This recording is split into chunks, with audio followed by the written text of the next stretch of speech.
오늘부터는 구약성경 말라기서를 묵상하게 됩니다. 말라기 1장 1절에서 14절 말씀입니다.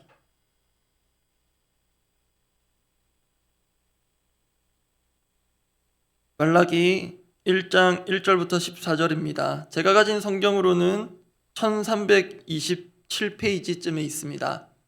구약성경 마지막 책이라서 신약성경 마태복음 바로 앞으로 찾으셔도 되겠습니다. 말라기 1장 1절에서 14절까지의 말씀 함께 보겠습니다. 제가 먼저 1절 읽습니다. 여호와께서 말라기를 통하여 이스라엘에게 말씀하신 경고라. 여호와께서 이르시되 내가 너희를 사랑하였노라 하나 너희는 이르기를 주께서 어떻게 우리를 사랑하셨나이까 하는도다. 나 여호와가 말하노라. 에서는 야곱의 형이 아니냐. 그러나 내가 야곱을 사랑하였고 에서는 미워하였으며 그의 산들을 황폐하게 하였고 그의 산업을 광야의 이리들에게 넘겼느니라. 에돔은 말하기를 우리가 무너뜨림을 당하였으나 황폐된 곳을 다시 쌓으리라 하거니와 나 만군의 여호와는 이르노라. 그들은 쌓을지라도 나는 헐리라. 사람들이 그들을 일컬어 악한 지역이라 할 것이요 여호와의 영원한 진노를 받은 백성이라 할 것이며 너희는 눈으로 보고 이르기를 여호와께서는 이스라엘 지역 밖에서도 크시다 하리라. 내 이름을 멸시하는 제사장들아 나 만군의 여호와가 너희에게 이르기를 아들은 그 아버지를 종은 그 주인을 공경하나니 내가 아버지일진데 나를 공경함이 어디 있느냐. 내가 주인일진데 나를 두려워함이 어디 있느냐 하나 너희는 이르기를 우리가 어떻게 주의 이름을 멸시하였나이까 하는도다. 너희가 더러운 떡을 나의 제단에 드리고도 말하기를 우리가 어떻게 주를 더럽게 하였나이까 하는도다. 이는 너희가 여호와의 식탁은 경멸히 여길 것이라 말하기 때문이라. 만군의 여호와가 이르노라. 너희가 눈먼 희생제물을 바치는 것이 어찌 약하지 아니하며 저는 것 병든 것을 드리는 것이 어찌 약하지 아니하냐. 이제 그것을 너희 총독에게 드려보라. 그가 너를 기뻐하겠으며 너를 받아주겠느냐. 만군의 여호와가 이르노라. 너희는 나 하나님께 은혜를 구하면서 우리를 불쌍히 여기소서 하여 보라. 너희가 이같이 행하였으니 내가 너희 중 하나인들 받겠느냐. 만군의 여호와가 이르노라. 너희가 내 제단 위에 헛되이 불사르지 못하게 하기 위하여 너희 중에 성전 문을 닫을 자가 있었으면 좋겠도다. 내가 너희를 기뻐하지 아니하며 너희가 손으로 드리는 것을 받지도 아니하리라. 만군의 여호와가 이르노라. 해 뜨는 곳에서부터 해 지는 곳까지의 이방 민족 중에서 내 이름이 크게 될 것이라. 각 처에서 내 이름을 위하여 분향하며 깨끗한 제물을 드리리니 이는 내 이름이 이방 민족 중에서 크게 될 것임이니라. 그러나 너희는 말하기를 여호와의 식탁은 더러워졌고 그 위에 있는 과일 곧 먹을 것은 경멸히 여길 것이라 하여 내 이름을 더럽히는도다. 만군의 여호와가 이르노라. 너희가 또 말하기를 이 일이 얼마나 번거로운고 하며 코웃음치고 훔친 물건과 저는 것 병든 것을 가져왔느니라. 너희가 이같이 봉헌물을 가져오니 내가 그것을 너희 손에서 받겠느냐. 이는 여호와의 말이니라. 짐승떼 가운데에 수컷이 있거늘 그 서원하는 일에 흠 있는 것으로 속여 내게 드리는 자는 저주를 받으리니 나는 큰 임금이요 내 이름은 이방 민족 중에서 두려워하는 것이 됨이니라. 만군의 여호와의 말이니라. 오늘부터 이번 주 목요일까지 4일간 구약의 마지막 책인 말라기서를 묵상합니다.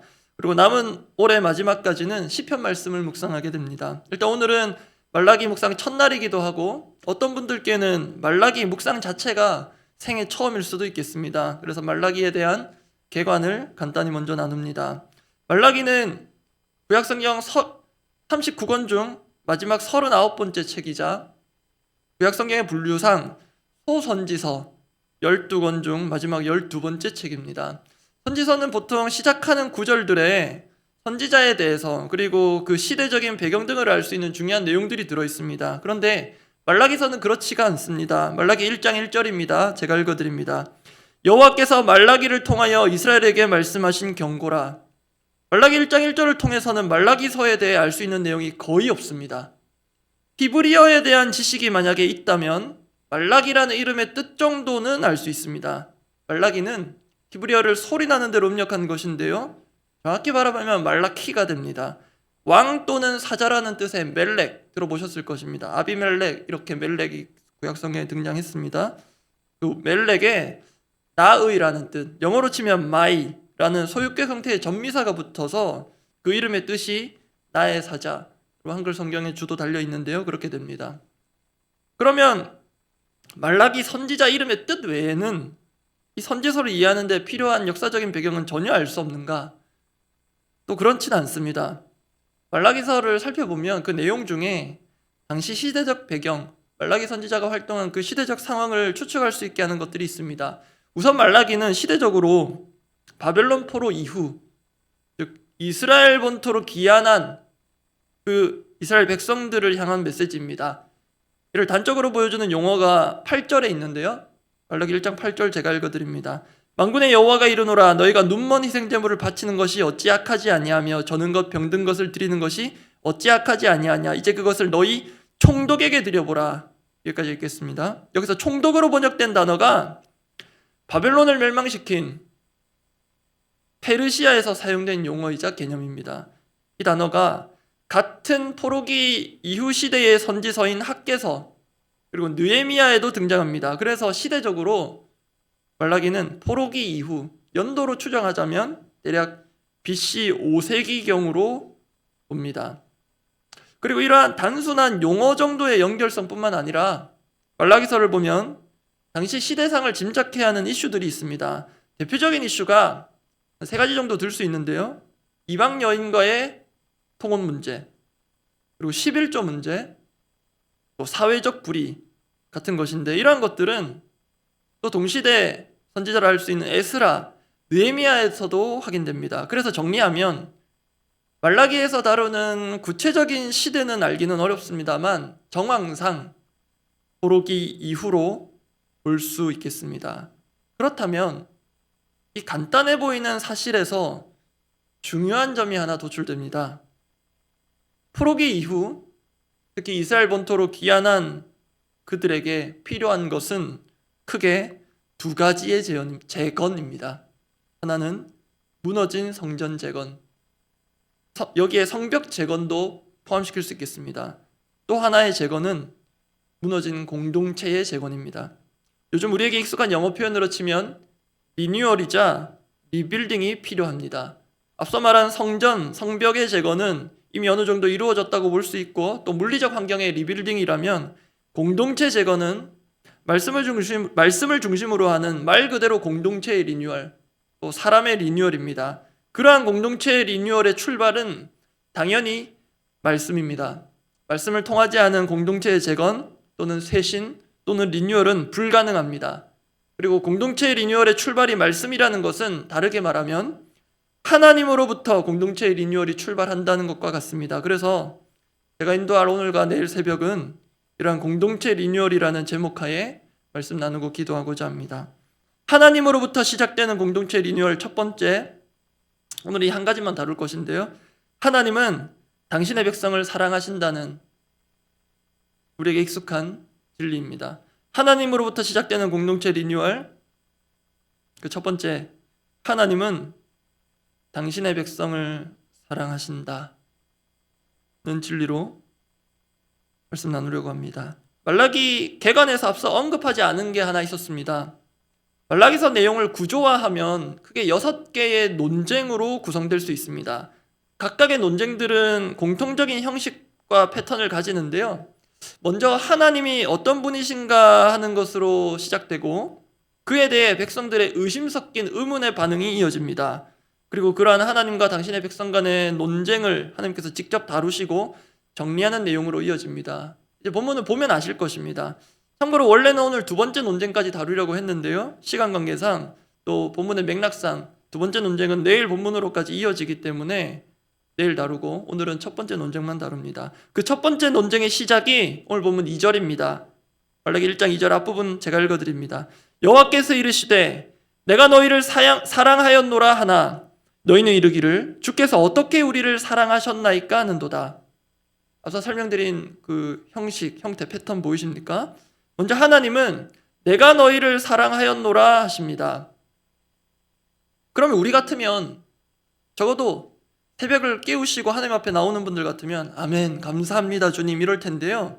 지금 이스라엘 백성들의 반응은 정반대입니다. 주께서 어떻게 우리를 사랑하셨나이까 반발합니다. 우리를 사랑하신다고요? 그리고 이에 대한 하나님의 설명이 이어집니다. 이런 패턴이 말라기서에 총 6개 나옵니다. 그러면 여러분, 이스라엘 백성들은 왜 이렇게 반응할까요? 주께서 어떻게 우리를 사랑하셨나이까? 여러 가지 이유가 있겠지만 대표적으로는 앞서 개간에서 다루었던 당시 시대상과 연관이 있습니다. 포로기 이유라 말씀드렸습니다. 본토로 귀환한 이스라엘 백성들의 과제는 일명 재건 사업이라고도 말씀드렸습니다. 성전, 성벽, 공동체 모든 것들 다시 세우고 일굴 때 희망과 기대가 일어나는 그런 때일 수도 있습니다. 그런데 현실적으로 보자면 나라가 폐허입니다. 쑥대밭입니다. 성전이나 성벽은 어느 정도 다시 세우면 된다고 칩시다. 그런데 사람 사는 세상, 사회가 망가져버리고 문제가 생기면 정말 살기 팍팍해집니다. 사실 지금 우리나라도 전시 상황은 분명 아님에도, 외적이 쳐들어온 상황도 아님에도 곳곳에서 나라가 망가져간다느니 망해간다느니 하는 소리가 들리는데요. 그것은 단지 나라를 걱정하는 이들의 앓는 소리가 아니라 각종 경제 지표들, 객관적인 데이터들로 입증되고 있는 것이기도 합니다. 거의 모든 곳에 빨간불이 켜진 상황이기도 합니다. 그런 우리와는 비교도 할 수 없이 처참한 역사를 본문 가운데 지나고 있는 이들이 이스라엘 백성들입니다. 그러다 보니 아무래도 마음이 틀어져 있습니다. 소위 삐져 있는 것 같습니다. 하나님께서 내가 너희를 사랑하였노라 하시는데요. 아니, 주께서 어떻게 우리를 사랑하셨나이까? 우리를 사랑하신다고요? 정말 사랑하시는 건 맞아요? 사랑하신다면 어떻게 우리에게 이럴 수가 있어요? 이 나라를 보세요. 이 사회를 보세요. 이스라엘 백성들의 심정 공감되십니까? 근데 여러분, 이게 본문 당시 이스라엘 백성들의 반발로만 보일까요? 겉보기에는 지금 우리 주변에 있는 건물들도 나라도 멀쩡해 보이긴 합니다. 그런데 어쩌면 전혀 멀쩡하지 않는 것은 언제 어디서 무너져 내려도 이상하지 않은 지금 이 나라 상황, 다르지 않아 보입니다. 이 나라를 보고 이 사회를 보고 여러분, 하나님 사랑을 확신할 수 있겠습니까? 하나님 살아계심을 확증할 수 있겠습니까?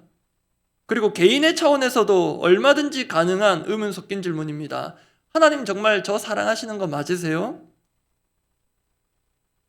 그렇다면 저한테 어떻게 이러실 수가 있어요? 제가 정확히는 알 수 없습니다만 살면서 우리 가운데 또 여러분 가운데 이런 상황이 전혀 없었다기보다 이런 마음을 솔직하게 하나님께 표현해 보았느냐, 아니면 그래도 하나님 앞에 이렇게 하면 안 되지 하면서 속으로 삭혔느냐의 차이인 것 같습니다.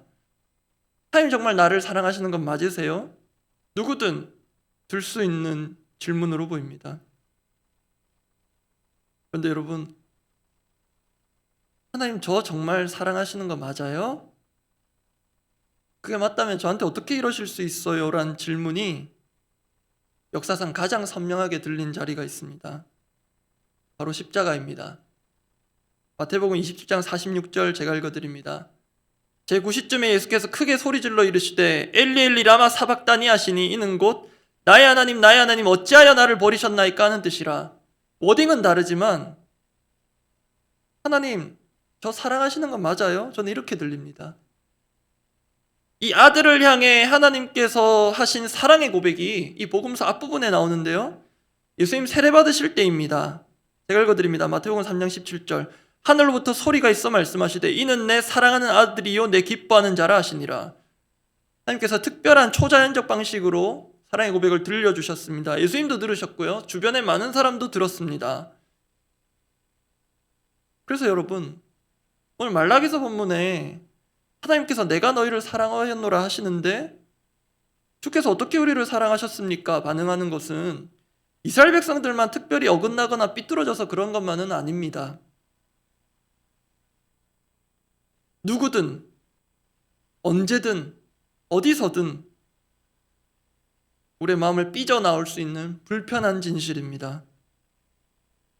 예수님 십자가상 가운데서 보았듯이 말입니다. 특히 우리는 고통스러운 상황 가운데 하나님의 사랑을 의심하게 됩니다.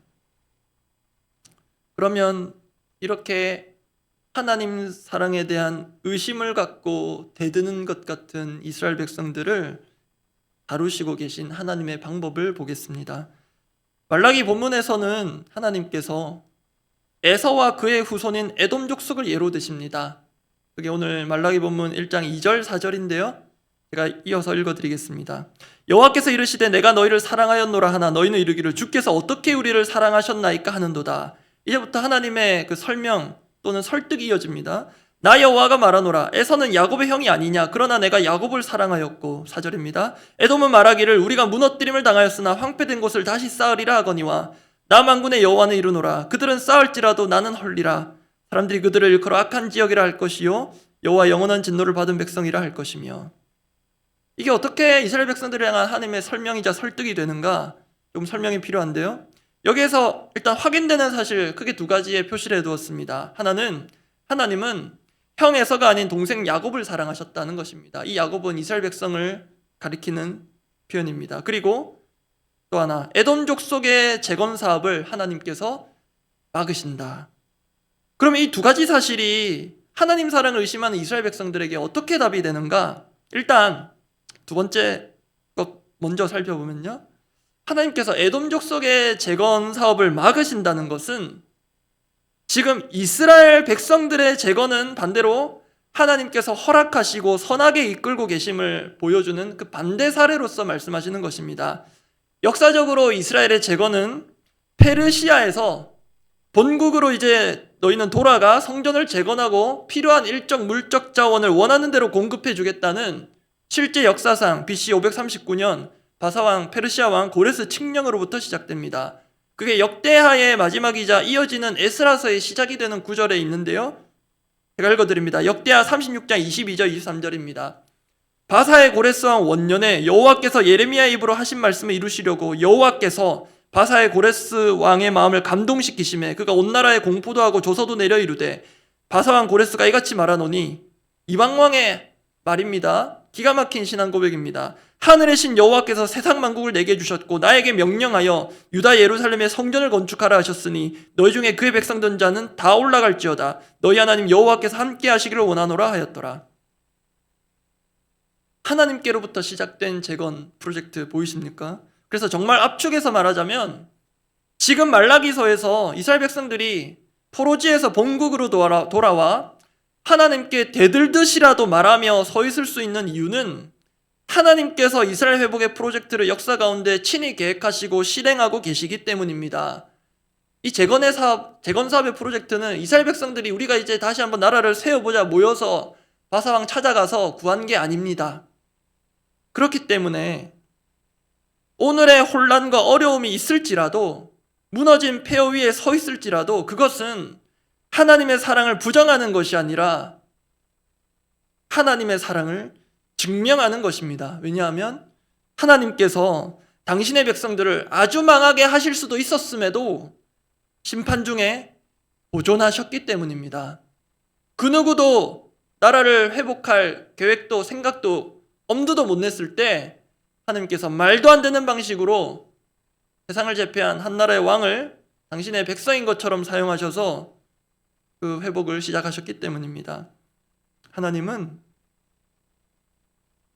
불평불만을 쏟아내는 백성, 그 백성들을 아주 망하게 하시지 않고 심판 중에도 보존하십니다. 이 점을 잘 보여주는 이사야서 말씀이 있습니다. 이사야 1장 9절입니다.